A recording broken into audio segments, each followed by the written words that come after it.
minutong to makausap po natin sa linyang telepono si Ms. Mariton Bornas, ang Chief Volcano Monitoring and Eruption Prediction Division ng PHIVOLCS. Ma'am, magandang hapon po. Magandang hapon po sa inyong lahat. Apo, sa ngayon po, patuloy pa rin ho ba na nakikita yung mga indicators dito sa Mayon na talagang malapit na ito? Ano po yung latest sa sitwasyon na Mayon?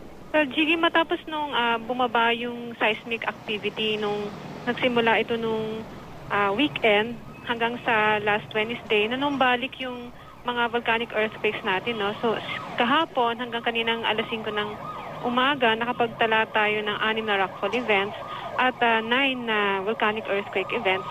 Kasama dito yung tinatawag nating low frequency na harmonic earthquakes. No? So, short duration harmonic earthquakes. So, ito po ay signal ng magma. At ngayon po ay nakapagtala din po tayo ng mga additional na paglindol. Meron po tayong na-record ulit na mga low frequency events at isang rockfall event. At yung patuloy po ang pag-inflate o pagmamaga ng bulkan sa paanan nito, batay po ito dun sa nare-record na natatala ng ating ground deformation station sa northern flank ng bulkan. At mas mataas pa rin po bahagya yung pagbuga ng SO2. Ang measurement po natin today is 680 tons per day. Ngunit nag-peak pa ito nung mga first weeks pala ng September. Pumalo ng more than 2,000 tons per day. Kaya ibig sabihin po nito, ma'am, Yes, Jiggy. Go ahead po, ma'am. Sorry. So, kahit po hindi po kasing taas nung pag-aalboroto ng bulkan nung una po tayo nagtaas ng alert level 3, mayroon po tayong mga indications na hindi pa po bumababa ang unrest sa Mayon. Katunayan, mayroon pang sumasampa na magma mula sa ilalim na atin pong minomonitor kung ito po ay aakyat sa vent ng bulkan. Apo, ang ibig sabihin po nito, ma'am, yung talagang aktibidad nito sa loob mismo ng volcano, yung po yung tuloy-tuloy kumbaga. Apo, tama po 'yan. Meron pong dahan-dahan na umaakyat na magma sa ilalim ng bulkan. Iba pa po ito dun sa na-record natin na ang magma batch na umakyat na hanggang ngayon ay hindi pa po ipinuputok. So, meron po tayong na-record na at least na 2 na magma intrusion events. At ito pong pangalawa ay hindi pa po natatapos ito. Tuloy-tuloy pa po ito.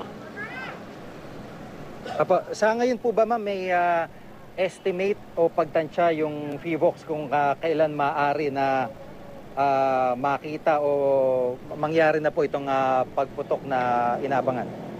Wala po tayong, there is no fast and hard rule sa LAL na maaari natin kinakaharapan. No?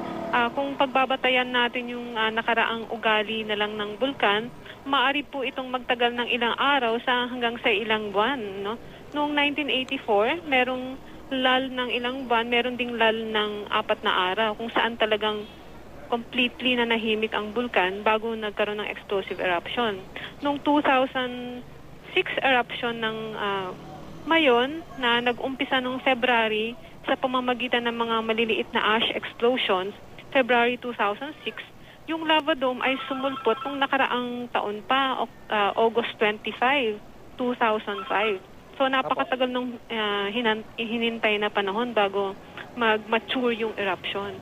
So there is no hard and fast rule, kaya po tayo ay nagmo-monitor ng maigi para makita po natin at makapagbigay po tayo ng precise information kapag napipinto na po ang pagsabog o pagputok ng bulkan.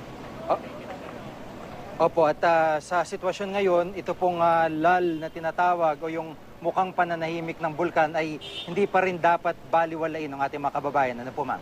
Hindi po. Kasi hindi po lahat ng parameters. Yung parang obvious lang po ang bumaba. No? Yung nawala yung banaag, nawala po yung mga rockfall events na nakikita po natin sa gabi nung nagsimula po tayo ng nagtaas ng alert level 3. At ngayon po nanumbalik ang streaming bagamat nawala o namatay po yan nung weekend, no?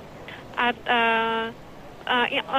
seemingly, parang nanahimik ang bulkan. Kaya lang po, meron pa pong mga parameters no, na actually ay naghuhudyat na meron pa pong umaakit na magma sa bulkan.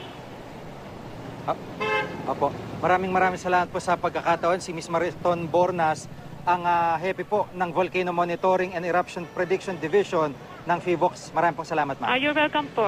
Magandang gabi po.